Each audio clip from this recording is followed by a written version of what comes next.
刀郎10年磨一刀，一时激起千层浪。一首《罗莎海市》不止风靡神州，也在海外引起巨大的回响。今年7月19日发表，至今不到1个月，据报道观看量已破100亿，真是前无古人，远甩韩国鸟叔千里之外，堪称世界第一。但吉尼斯世界纪录8月1日表示，没收到申请，没破纪录。刀砍仇人，10年未晚。流量火爆，议论也如燎原大火，势不可挡。这首歌词难懂却充满嘲讽意味的歌曲，究竟在骂谁？首当其冲的是歌坛几位大腕，被指名道姓的有4人：那英、杨坤、汪峰、高晓松。这4人真是中国歌坛的4大恶人吗？刀郎果真刀砍仇人，10年未晚。所谓的4大恶人为何躺着中枪？1. 杨坤。杨坤接受采访时一副无所谓、鄙视的态度。刀郎有音乐吗？你认为他那能叫歌吗？2. 汪峰。汪峰批评刀郎也不留情面，刀郎的歌曲能够火全靠炒作，这是中国流行文化或流行音乐的悲哀，除了新鲜感一无是处。3. 高晓松。作家、导演、主持人高晓松说得更狠，他自认是音乐界的主流代表，是正规军。刀郎与凤凰传奇是代表草根的野路子，他说刀郎的专辑会直接扔进垃圾桶里。4. 那英。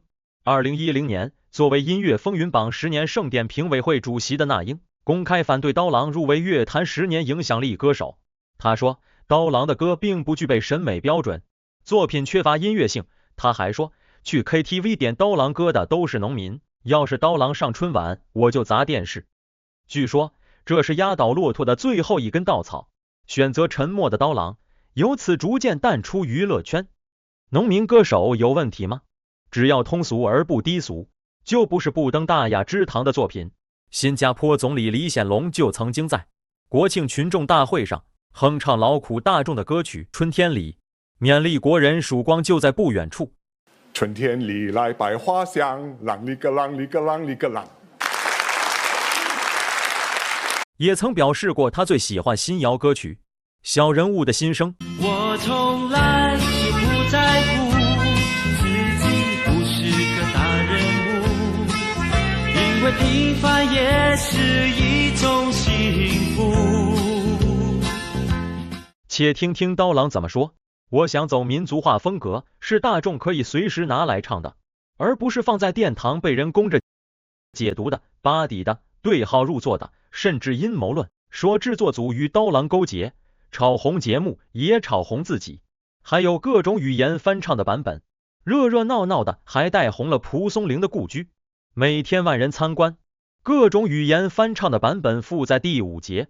要读懂这一股刀郎旋风，解读罗莎海市现象，还得从原著着手。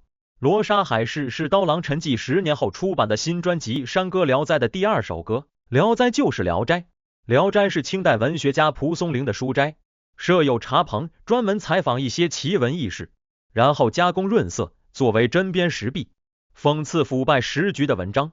罗莎海市正是聊斋志异中一篇同名小说。山歌聊斋是刀郎借用聊斋之名，以山歌的形式唱心中的快垒。2. 原著罗莎海市故事。先来看看原著。如果你熟悉罗莎海市这个故事，可直接跳去第3节。话说商人的儿子马季长得风度翩翩，一表人才，喜欢唱歌跳舞，经常跟着戏班子演出，用锦帕缠着头，就像一个美少女，有美男子的称号。他14岁就考中秀才，很有名气。父亲年老体衰，决定退休，便对马季说：儿啊，几卷书，饿了不能煮着吃，冷了不能当衣穿，你应该继承父业去经商。马季就慢慢做起买卖来。一次，马季跟别人去海外经商，被飓风刮走了，飘了几天几夜，来到一个都市。这里的人个个都非常丑陋，看见英俊的马季，以为是妖怪，都惊叫着逃走了。马季也很害怕，但饥饿的他意识到那些人其实是害怕自己时，看到人家在吃饭，就吓跑他们，把剩余的饭菜吃掉。马季来到一个山村，村人的相貌也有像人的，但都破衣烂衫，像讨饭的乞丐。马季在树下休息，村人都不敢过来，只是远远的看着他。时间长了，发觉马季并不是吃人的妖怪，才开始慢慢接近他。马季笑着同他们聊天，他们的语言虽然不同，但大半能听懂。马季告诉他们自己的来历，村里人很高兴，便告乡邻，原来来客不会吃人，但是那些长得丑陋的，看看他就跑了，始终不敢到跟前来。那些来的人五官的位置都与中国人大体相同，他们摆上酒菜共同招待马季。马季问他们害怕他的原因，回答说曾经听祖父说，往西走26000里有个中国，那里的人形象都很诡异，原来只是听说过，现在才相信了。问他们为什么这样穷，村人回答说，我国所看重的不在学问才能，而在相貌，长得最美的做大官，稍差一点的做小官，再差一点的也能受到贵人的宠爱，得到赏赐的食物，养活妻儿。像我们这样的，刚出生时父母就以为不吉利，常常都被抛弃了，父母不忍心丢弃的，也都是为了传宗接代罢了。马季问这里叫什么国，回答说叫大罗沙国，往北30里是都城。马季请他们带领着到都城看看。第二天到达都城，只见城墙全是用黑石头砌的，就像墨一样黑，楼阁高近100尺，都用红色石头盖顶。这时正好退潮，有一顶大轿子出来，村人指着说这是宰相。马季一看，那人2只耳朵朝后长着，3个鼻孔，睫毛像帘子一样盖住了眼睛。又出来几个骑马的，村人说这是大夫。挨着指出个人的官职，大都是披头散发，相貌狰狞的丑八怪，官职越低的越没长得那么丑。马季往回走，街市上的人看见他，吓得大声嚷叫着，跌跌撞撞的跑了，就像碰上了怪物。村人再三说明，街市上的人才敢远远的站着看。回去以后，罗沙国里老老小小都知道了山村有一个奇怪的人，大小官员都好奇想见识见识，叫村人把马季送去。可是每到一家，看门人总是把门紧闭，男女老少偷偷的从门缝里往外瞅着，议论着，整整1天没有一个敢开门让马季进去的。村人说这里有一位退休侍卫官，曾为老国王出使外国，他见得多，可能不会害怕你，便领着马季登门拜访。老侍卫果然很高兴，把马季奉为上宾。马季看他的相貌像有8、9、10岁，眼睛突出，胡须卷曲的像刺猬。老人说我年轻时曾奉国王的命令出使过许多国家，唯独没有去过中国。如今我120多岁了，有幸看到天朝的人物，这可不能不报告天子。说完备了酒菜招待马季。酒过数巡，出来10多名歌女轮流歌舞，都长得像夜叉，全用白锦缠着头，红色的衣服拖在地上，不知扮的是什么角色，唱的是什么歌词，腔调节奏都很特别。主人看着很满意，问中国也有这样好的歌舞吗？马季说有。主人请马季表演一下，马季就用手敲着桌子唱了一曲。主人高兴地说真妙啊，你的歌声太好听了，我从没听到过。第二天老侍卫上朝，把马季推荐给国王，国王高兴的要下诏书召见。有2、3个大夫说马季样子怪异，怕惊吓了龙体，国王才作罢。马季在老侍卫家住了好多天，同主人一起饮酒，喝醉了，拔剑起舞，用煤炭抹在脸上扮成张飞。主人认为很美，说请你扮成张飞去见宰相，宰相一定乐意用你，你一定可以当官的。主人备了酒宴，请大官们来喝酒，叫马季画了脸来见客。客人惊讶地说奇怪，怎么前几天那样丑陋，今天又这样漂亮？于是就同马季一起喝酒，非常快活。马季跳着舞，唱了一首传统的弋阳曲，满座的客人无不倾倒。第二天，大官们都向国王推荐马季，国王一高兴，派人去请他。见了马季，国王问他中国的治国之道，马季如实回答了。国王很赞赏，设宴招待他。喝得兴起，国王说听说你会唱优美的歌，能不能给我听听？马季就起身跳舞，用白锦包头，唱了些流行的曲子，国王喜欢的不得了，当场就封他为夏大夫，还常常叫马季来陪他吃饭，对他很宠爱。可是不久，那些官员们发现了马季的真面目，他们都对他冷眼相待，背后议论他。马季觉得很寂寞，很不舒服，就想辞职回家。国王不同意，给了他3个月的假期。马季就带着财物回到了山村，村人跪在路边欢迎他，马季把钱分给了他们，村里一片喜气。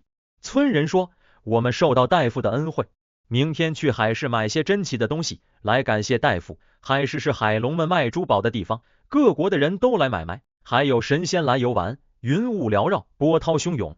马季就和村人坐船去了，船很大很快，3天就到了海市。远远看见水中有一座城市，城墙高大，楼阁华丽。进了城，只见市场上的货物都是奇珍异宝，闪闪发光，从没见过的。在这里，马季遇见东阳3世子，两人很投缘。两人来到海边，世子跳进水里，马季吓得大叫，却见海水分开，露出一条路。只见前方一座宫殿，金碧辉煌。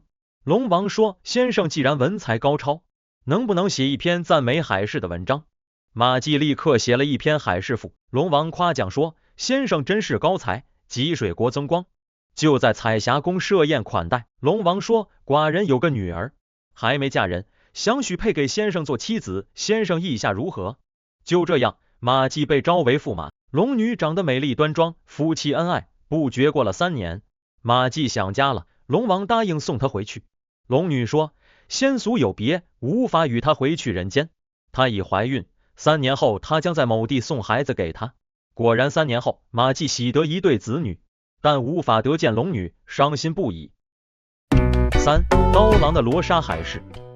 罗刹国向东26000里，过七冲月交海3寸的黄泥地。七冲与交海是中医名词，是人体的消化系统。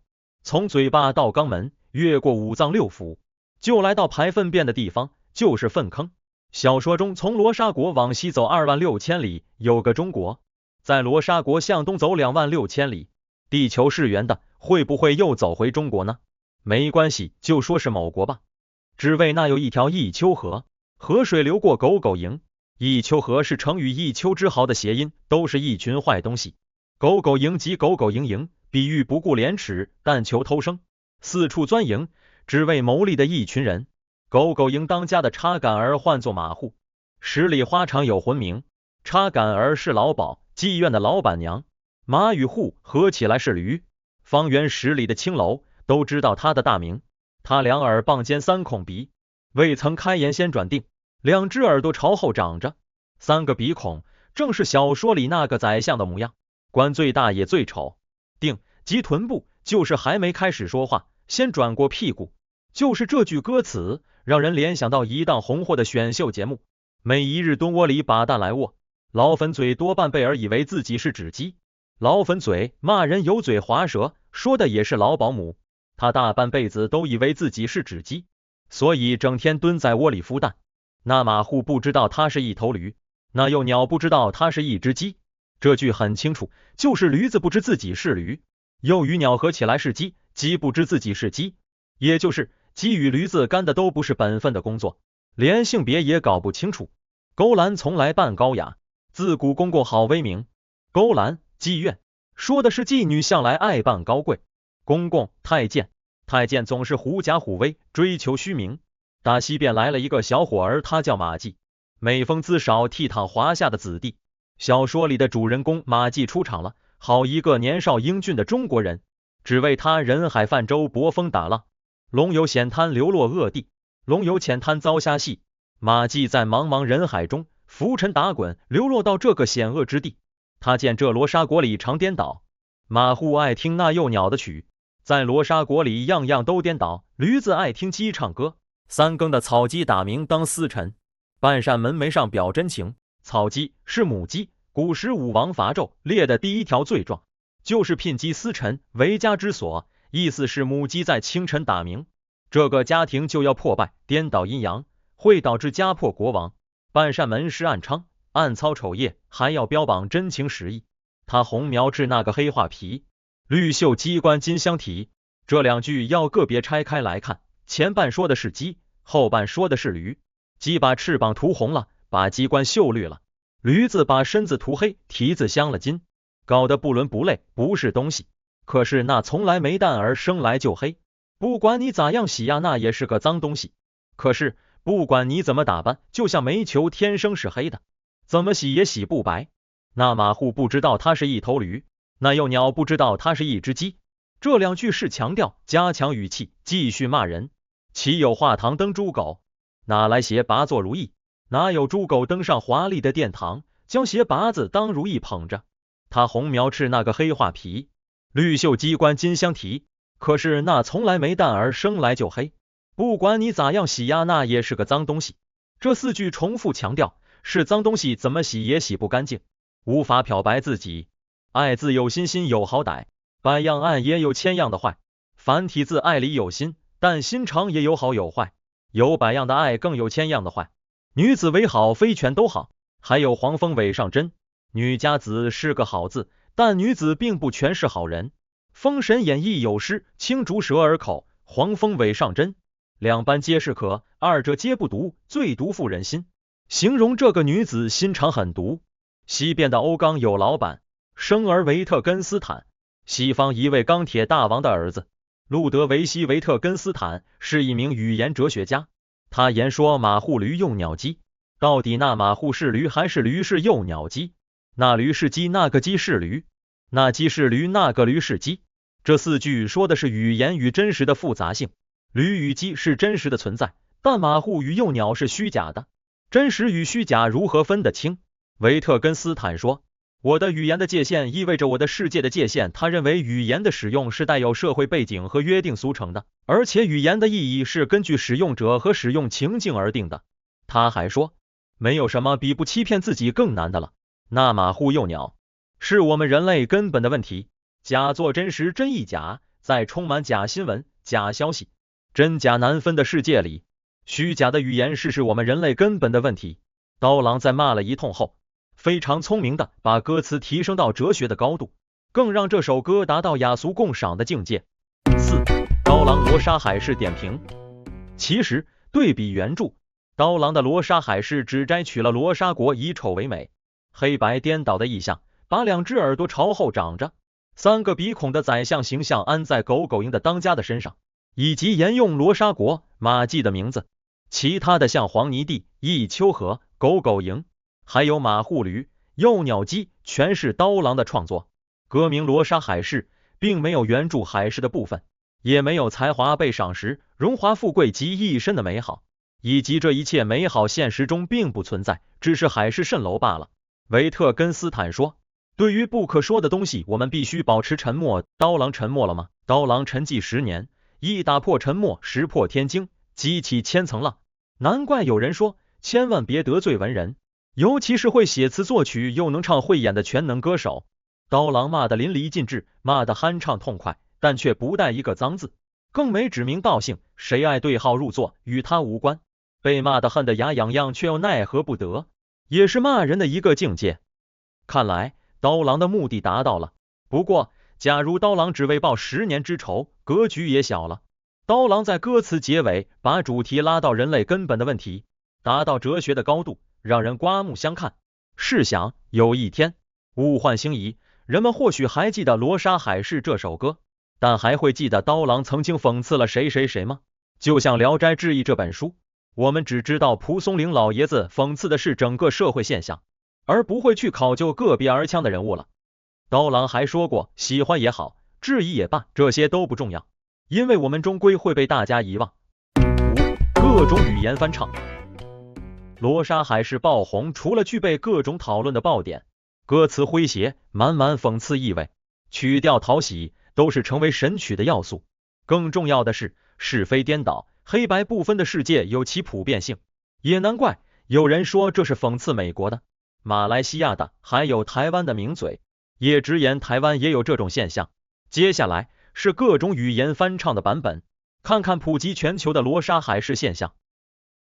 我踏过相拥两万六千里啊，只为了有一条一条河啊。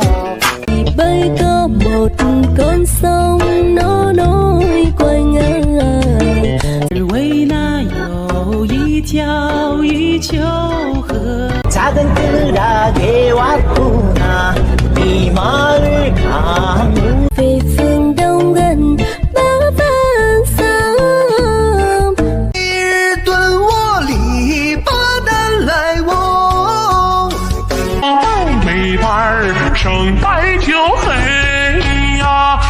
江东两岸6千里呀。若茶过湘东2万6千里呀。河水流过沟沟营啊。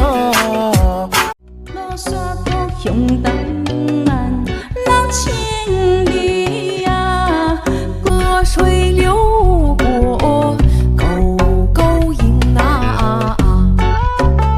沟沟营当家的茶杆唤作马虎，十里花长啊有魂名啊。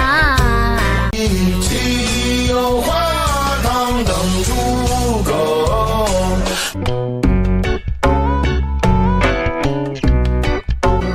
河水流过沟沟营啊。只为那有一条河呀，此河名叫一丘河呀，河水流过沟沟营啊。投篮从来。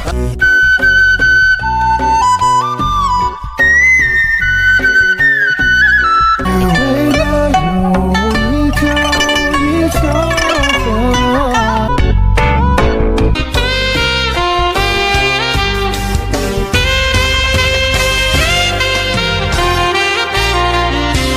那马虎有鸟，是我们人类根本的问题。好了，这一期的节目就分享到这里，欢迎留言、点赞、订阅、分享，谢谢，下一期再见。